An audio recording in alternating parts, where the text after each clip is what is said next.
ಹುಣಸಗಿ ತಾಲೂಕಿನ ಕಾಮನಟಗಿ ಗ್ರಾಮ ಪಂಚಾಯಿತಿಗೆ ಒಳಪಡುವ ಪಾಳೆಗಾರ ದೊಡ್ಡಿಯಲ್ಲಿ ನಿನ್ನೆ ರಾತ್ರಿ ಸುರಿದ ಗಾಳಿ ಮಳೆಗೆ ಮನೆಯ ಮೇಲ್ಛಾವಣಿ ಹಾರಿ ಹೋಗಿ ಮನೆಯ ಸಂಪೂರ್ಣವಾಗಿ ಕುಸಿದು ಬಿದ್ದಿದೆ. ಮನೆಯಲ್ಲಿ ವಾಸಿಸುವ ಜನರಿಗೆ ಸಣ್ಣ ಪುಟ್ಟ ಗಾಯಗಳಾಗಿವೆ. ಸಂಬಂಧಪಟ್ಟ ಅಧಿಕಾರಿಗಳು ತಕ್ಷಣವೇ ಮನೆಗೆ ಭೇಟಿ ನೀಡಿ ಪರಿಹಾರ ನೀಡಬೇಕಾಗಿದೆ. ವರದಿ ಹಣಮಂತ ದೊರಿ. ಈ ಕಲ್ಲು ಅಕಸ್ಮಾತ್ ಈ ಕಲ್ಲು ಬಿದ್ದು ಬಿಟ್ರೆ ಕಲಾಸ ನೋಡಿ. ಕಲ್ಲು ಎಳ್ಳಿ ಕಲ್ಲು ಬಿದ್ರ ಎಲ್ಲಿಗೆ ಬಿತ್ತು ನಿನಗೆ? ಎಲ್ಲಿಗೆ?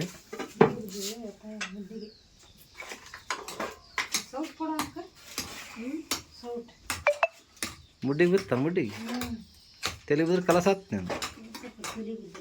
ತೋಯ್ ನಾನು ಬಡಗಟ್ಟೆ ಬಿಟ್ಟುಬಿಡ್ಬೇಕು.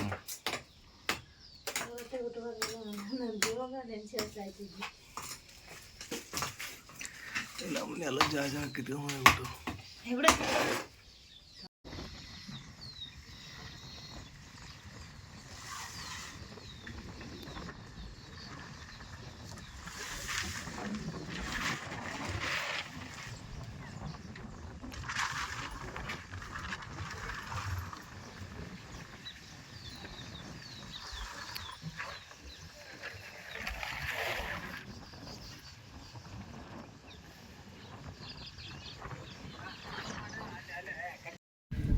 ಏನಾಯ್ತು ರಕೋರ? ನಿನ್ನ ರಾತ್ರಿ ಏನೇನಾಯ್ತು? ಎಲ್ಲ ಏನಿದು ಹಿಂಗೆ ಯಾಕಾಯ್ತು ರೀ? ಗಾಳಿ ಮಳೆ ಬಂದು ರಾತ್ರಿ ಇಲ್ಲೇ ಮಲ್ಕೊಂಡಿದ್ದೀವಿ ರೀ.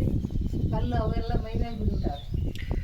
ಎಷ್ಟು ಗಂಟೆಗೆ ಆಯ್ತು ರೀ ರಕೋರ? ರಾತ್ರಿ 12 ಗಂಟೆ ಆಗಿತ್ತೇನು ರೀ. ಎಲ್ಲ ಮನೆ ಕಿತ್ಬಿಟ್ಟಾವ್ರಿ. ಮಕ್ಕಳಾಯ್ತು ಮಕ್ಕಂದಿದ್ವಿ. ಕಲ್ಲೆಲ್ಲ ಮೈ ಮೇಲೆ ಬಿದ್ದುಬಿಟ್ಟಾವೆ. ರಾತ್ರಿ ಏನು ಗುಡ್ಲು ಶಿಡ್ಲು ಎಲ್ಲ? ಎಲ್ಲ ಬಂದಿತ್ತು ರೀ. ಹಾಂ, ಎಲ್ಲ ಸಂಚಿ ಕಿತ್ಬಿಟ್ಟಾವ್ರಿ. ರಾತ್ರಿ ಇಲ್ಲೇ ಮನೆ ಮುದುಕಿ ನಾವು ಮಕ್ಕಳು ಎಲ್ಲ ಮಕ್ಕಂದಿದ್ವಿ ರೀ. ಏನು ಅನಾಹುತ ಆಗಿಲ್ಲ ರೀ ಯಾರಿಗೆ? ಏನೋ ಆಗಿಲ್ರಿ. ಆದ್ರೆ ರೇಟ್ ಆಗ್ಯಾವ್ರಿ. ಅಲ್ಲಿ ಟಿಕೆಟ್ ಬಡ್ದ ಮಿಂಚು. ಇಲ್ಲೇ ಮಕ್ಕಳು ಸಸ್ತಾರು ಎಲ್ಲಾರು ಮಕ್ಕಂದಿದ್ವಿ ರೀ. ಕಲ್ಲು ಬಿದ್ದು ಓಸು ಪತ್ರಾಸ್ ಮ್ಯಾಗ ಬಿತ್ತು. ತಾಯಿಗಾರಿ ಆದ್ರೆ ಮನುಷ್ಯರಿಗೆ ಅಂತ ಹಾಕಿದ್ರೆ ತಿರುಗಾಡ್ತಾವ್ರಿ. ಏನು ಒಳಪೆಟ್ಟಾಗಿ ಏನು ಬಿದ್ದಾವ ನಾವು ಕಲ್ಗಿಲ್ಲ ಏನು ಮೈ ಮೇಲೆ? ಬಿದ್ದಾವ್ರಿ ಸಸಿಗೆ. ಬರೋಬ್ಬರ. ಯಾರನ್ನ ಬಂದಿಲ್ಲ ಅಧಿಕಾರಿಗಳು? ಯಾರು ಇನ್ನೂ ಬಂದಿಲ್ಲ ರೀ? ಬಂದಿಲ್ರಿ ಅಪ್ಪ. ಆಯ್ತು.